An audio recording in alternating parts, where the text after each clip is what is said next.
የምታዩት እንግዲህ ያው ምሳ ልንበላ ነው ማለት ነው። ምሳችን እንደዚህ ተዘጋጅቷል።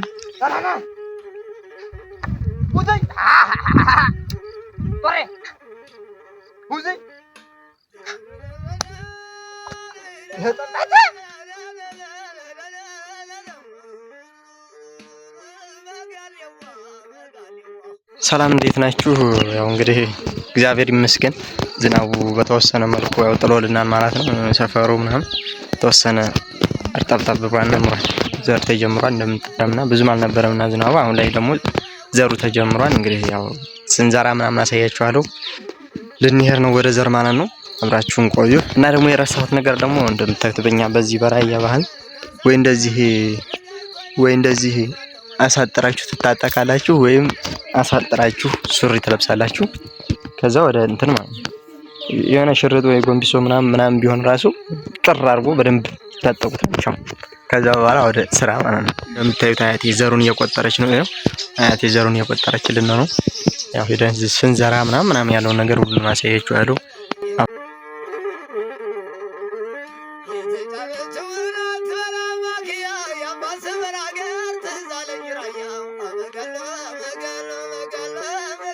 እንደምታዩት ሁለቱን ዛሬ ሁለቱን ነው እያረስን ያለ ነው።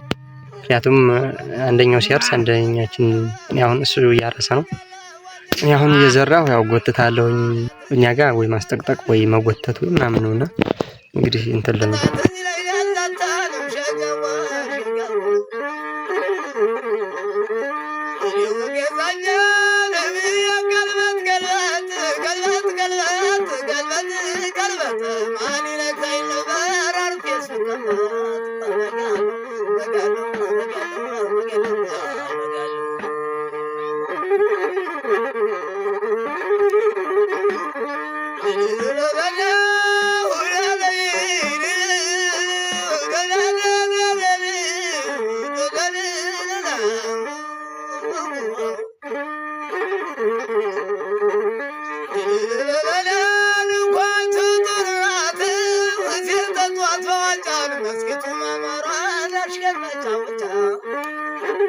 ምታዩት እንግዲህ ያው ምሳ ልንበላ ነው ማለት ነው። ምሳችን እንደዚህ ተዘጋጅቷል እና እንግዲህ ምሳ ልንበላ ነው ማለት ነው።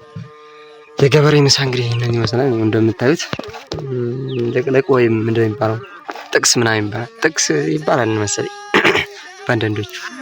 ያው እንግዲህ ልቅልቅ ይባላል በእኛ አካባቢ።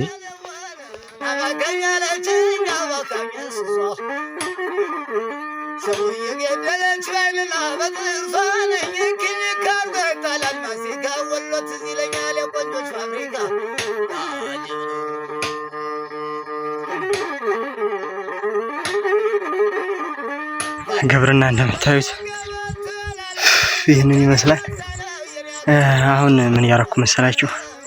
እንደምታዩት ይታያችኋል። ላቤ ምናምን እንትን እንዳይመስላችሁ ውሃ እንዳይመስላችሁ ላብ ነው። እኔ በእርግጥ ሰርተህ ደክመህ ብላ ነው የተባለው። በእርግጥ ብያችኋለሁና ጤፍ ከዘራ ነው በኋላ እንደምታዩት ደግሞ ዝናብ እስከሚመጣ ግዴታ በከብት በፍየል በምናምን ማስጠቅጠቅ አለባችሁ። ወይም እንደምታዩት እንደዚህ የሆነ መጎተቻ ነገር ዛፍ ምናምን እንጨት ቆርጣችሁ ማለት ነው ያው መጎተት አለባችሁ ግዴታ። እና እሱን እየጎተትኩ ነው እንደምታዩት። ነው ታያችኋል ብዬ ተስፋ አደርጋለሁ። ያው እንግዲህ ግብርና ይህንን ይመስላል ነው ነገራችን ነው። ለፍተው ምን ብለው ነው ያሳደጉን ነው እንደዚህና ያው ክብር ለገበሬ ለማለት ያክል ነው።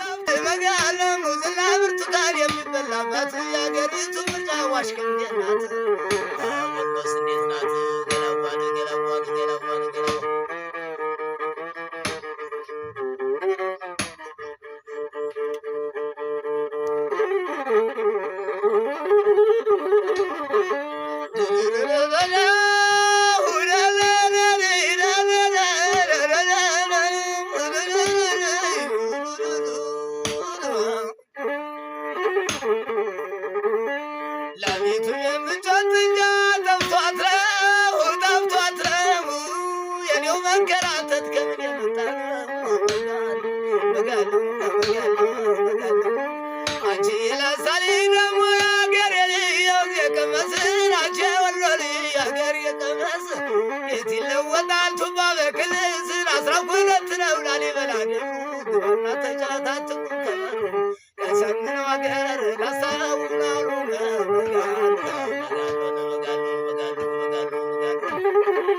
Go